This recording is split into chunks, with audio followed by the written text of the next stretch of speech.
Iran और America के दरमियान स्विट्जरलैंड में होने वाले मुज़ाकरात के हवाले से पाकिस्तान और कतर ने मुश्तरका एलामिया तो जारी कर दिया है और इस मुश्तरका एलामिये पर ईरान के वजीर खारजा अब्बास इराक्ची ने भी अपनी खामोशी तोड़ी है। लेकिन इस सब में अचानक से एक अहम तरीन फैसिलिटेटर पाकिस्तान के अलावा इस पूरे प्रोसेस में कौन सा मुल्क है जो अपना रोल प्ले कर रहा है, वो है कतर। कतर पर हमला हुआ है और इस हमले के हवाले से ईरान का बहुत बड़ा क्लेम सामने आया है कि ये हमला इसराइल ने किया है, ये कहना है ईरान का। तो अब मामला मजीद बिगड़ चुका है।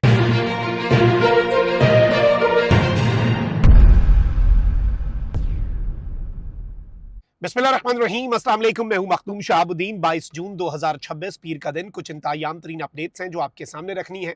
नाज़रीन कराम, सूरत हाल तेजी से तब्दील हो रही है। मशरिक़ वुस्ता के अंदर एक देर पा अमन के लिए पाकिस्तान की कोशिशें भी जारी हैं, पाकिस्तान की काविशें भी जारी हैं।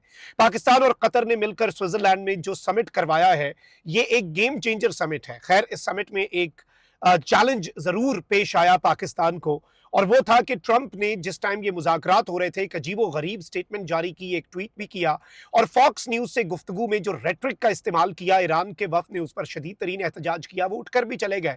बाद में पाकिस्तान और कतर ने उन्हें कन्विंस किया कि ठीक है, आपने अपना एहतजाज रिकॉर्ड करवा दिया है और आपने ये बात अमरीका को बावर करवा दी है कि वो ज़रा अपनी लिमिट्स में रहे, अब आकर बाकी टेक्निकल मामलात पर बातचीत करें। अब जो अच्छी चीज़ है वो ये है कि ये जो समिट है स्विट्जरलैंड वाला, ये मस्बत रहा है और तस्दीक पाकिस्तान और कतर करते हैं, और बाद में तो इसकी तस्दीक जो है वो ईरान की तरफ से भी आती है। अमेरिका का जो न्यूज़ वेबसाइट है एक्सियोस, उसने भी अमेरिकी सिफारतकार के हवाले से क्लेम यही किया कि बड़ी कंस्ट्रक्टिव गुफ्तगू रही है और टेक्निकल सतह पर जो अब टॉक्स होनी है उनकी बुनियाद डल चुकी है। हॉटलाइन राब्ते के हवाले से भी चीज़ें, यानी पाकिस्तान ने अनइमेजिनेबल को फिर से पॉसिबल कर दिखाया है।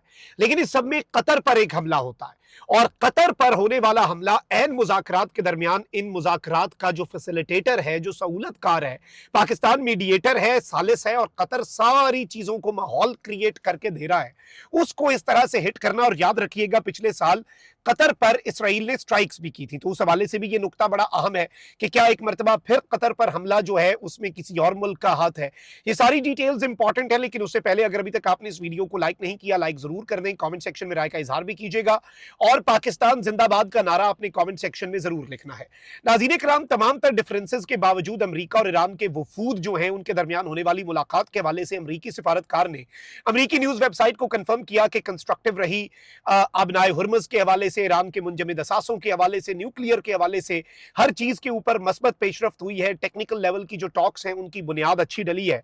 फिर इस सबके अंदर जो लेक लुसन समिट है स्विट्जरलैंड के बर्गनस्टॉक रिजॉर्ट के अंदर, उसके हवाले से पाकिस्तान और कतर ने जो मीडिएटर्स हैं उन्होंने एक मुश्तरका एलामिया जारी किया, और मुश्तरका एलामिया जारी करते हुए अमेरिका और ईरान के दरमियान मुज़ाकरात में अहम पेशरफ्त का ऐलान किया। मैं एलामिया का मतन आपके सामने जरूर रखूंगा ताकि क्लैरिटी मिल जाए, फिर कतर पर होने वाले हमले को भी एनालाइज करेंगे हर एंगल से। एलामिया के मुताबिक फरीकैन ने 60 दिन के अंदर एक हतमी मुआहिदे तक पहुंचने के लिए रोड मैप पर इत्तफाक कर लिया है, यानी इन द नेक्स्ट 60 डेज एक फाइनल एग्रीमेंट, जो एमओयू में क्लॉजेज है ना, बेसिकली उन्हीं पर फाइनल टेक्निकलिटीज डिस्कस होनी है। एमओयू में एक अंडरस्टैंडिंग बन गई, मफाहमत की याददाश्त है और इसमें मफाहमत हुई है। बस आप ये कह लें, ये मेमोरेंडम ऑफ अंडरस्टैंडिंग में उनकी एक अंडरस्टैंडिंग हो गई है दोनों फरीकैन की कि ये मसले हैं जी, ये हमने हल करने हैं। अब वो हल कैसे करने हैं, उनके खद्दो खाल क्या होंगे, उनकी टेक्निकलिटीज क्या होंगी, यही हतमी पीस जो अकॉर्ड है उसमें होनी है चीजें। और इस सब के अंदर रोड मैप जो है उस पर इत्तफाक हो गया। मुज़ाकरात की निगरानी के लिए एक हाई लेवल कमेटी कायम की जाएगी, जबकि जौहरी प्रोग्राम, पाबंदियों, निगरानी और तनाज़ात के हल से मुतल्लिक वर्किंग ग्रुप्स फौरी तौर पर तकनीकी मुज़ाकरात का आगाज करेंगे। अब हुआ क्या है, एक हाई लेवल कमेटी बना दी गई है। उस कमेटी में जाहिर बात है पाकिस्तान की तरफ से जो अहम तरीन शख्सियात हैं, यू ऑल नो के कौन मेन उसमें शख्सियत है, वो कमेटी बेसिकली ओवरसी करेगी सारे मामलात को। कोई फड्डा होता है, कोई मसला आता है, उस कमेटी में आएगा।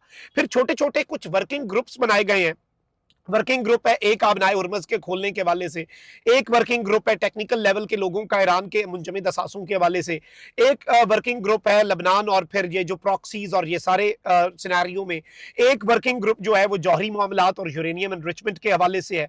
तो इस तरह से वर्किंग टेक्निकल ग्रुप्स बना दिए गए हैं जो फौरी तौर पर अपना काम शुरू कर चुके हैं।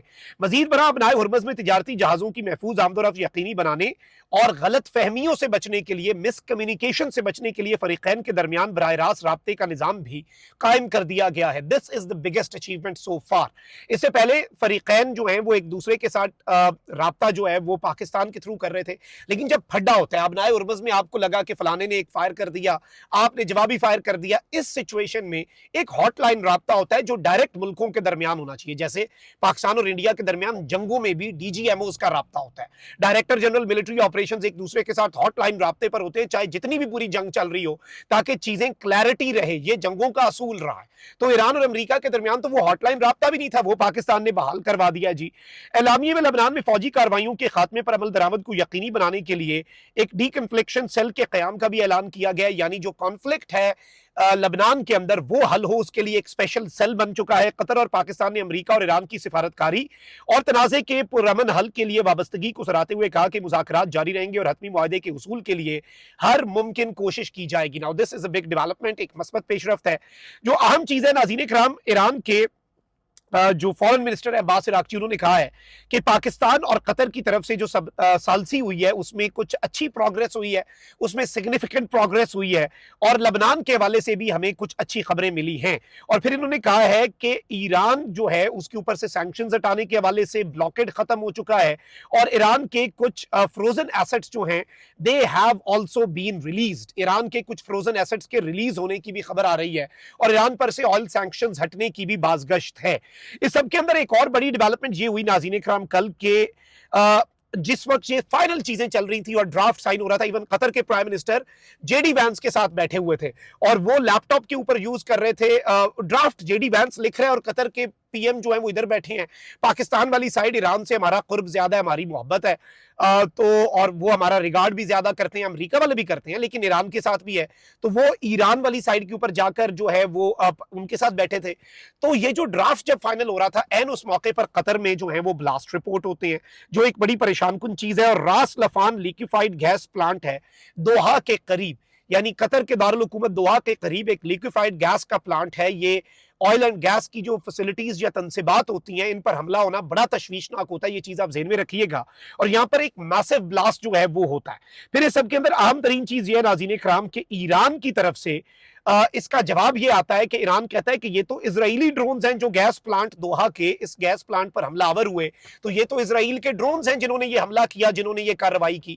अब ये इस पूरे तनाज़े को एक नई जहत और एक मजीद परेशान कुन जहत दे देता है कि इस पूरे प्रोसेस को क्या कोई डीरेल करने की कोशिशें कर रहा है, क्या इस पूरे प्रोसेस के अंदर स्पॉयलर्स जो हैं वो दोबारा से एक्टिव हो चुके हैं। अब ये तो चले ईरान का क्लेम है, इस पर कतर क्या इसे एक्सीडेंट कहता है या एक्सटर्नल सैबोटाज कहता है या इंटरनल सैबोटाज अटैक कहता है, ये तो अभी with the passage of time चीजें क्लियर होंगी। लेकिन ओवरऑल अगर हम चीजों को समझें तो बहुत कुछ हमारे सामने वाजे हो जाता है कि बड़ा फ्रिजाइल सा सीज फायर है। पाकिस्तान और कतर पूरी कोशिशें कर रहे हैं कि चीजें खुश असलूबी से, अफाम तफहीम से हल हो जाएं। इसमें स्पॉयलर्स का किरदार भी है। पाकिस्तान के वजीर आजम और मोहम्मद बिन सलमान की टेलीफोनिक गुफ्तगू के एलामिये में लिखा गया था कि अब विजिलेंट रहने की जरूरत है, क्योंकि काम खराब करने वाले अब अपना काम शुरू कर देंगे। यानी इस पूरे प्रोसेस को डीरेल करने वाले जो अनासिर हैं वो एक्टिव होने जा रहे हैं और वो काम जो है उसे खराब करेंगे और चीजें जो है वो मजीद खराबी की तरफ जाएंगी। तो ये भी एक बड़ी आम तरीन चीज थी जो आपके सामने रखना जरूरी थी। अपना बहुत ख्याल रखें। अल्लाह निगहबान। पाकिस्तान जिंदाबाद।